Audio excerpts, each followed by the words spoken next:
This is Antigua Newsroom.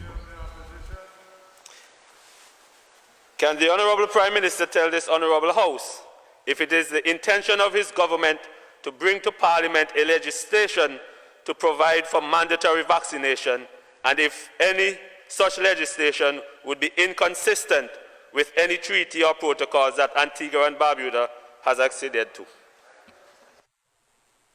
Yeah, Mr. Speaker, at no point have I ever said that we'll come to Parliament to pass any law to that effect, to have mandatory vaccinations.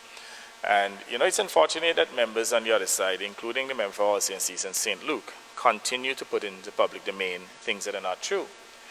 I was very clear to define what is meant by mandatory vaccinations. What we are speaking to when we speak about mandatory vaccinations is the withdrawal of certain privileges in order to encourage people to get vaccinated. Already it's happening globally. There are many countries, especially within Europe, that you cannot enter unless you are fully vaccinated. This is in the United Kingdom, Newsroom. if you are unvaccinated and you enter the United Kingdom, you have to quarantine in a hotel for at least 10 days.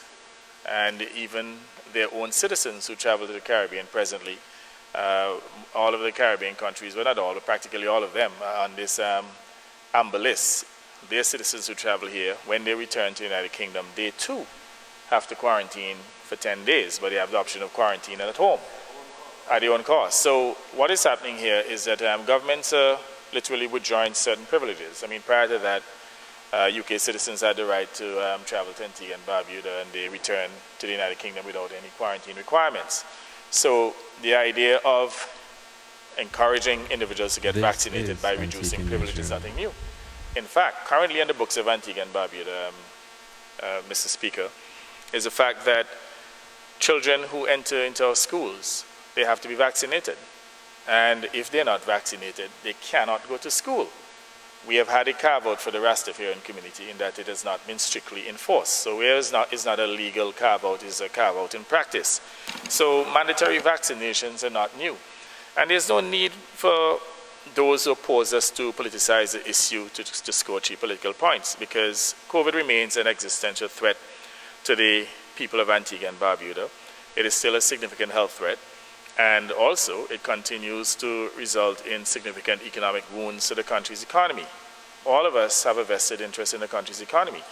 All of us have a vested interest in the health of our people, which is the most important aspect.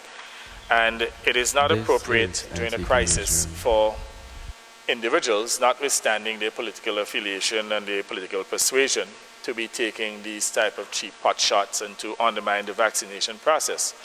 The member for All Saints East and St. Luke may not necessarily see it as undermining the process, but that is precisely what you're doing.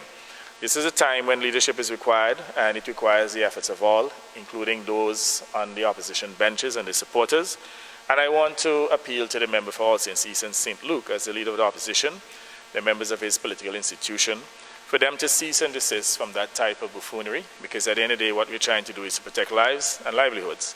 And I am on record as stating that whatever we have to do to protect lives and livelihoods, we are prepared to do so. And one final point in answering that question, Mr. Speaker, I'd like to remind the member for All Saints East and St. Luke that the constitutional rights and freedoms of our people, they're not absolute.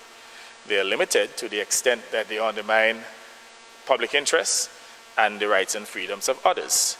So it's on that basis that governments are able to constitutionally withdraw privileges in order to encourage people getting vaccinated in the public interest. Please be guided accordingly.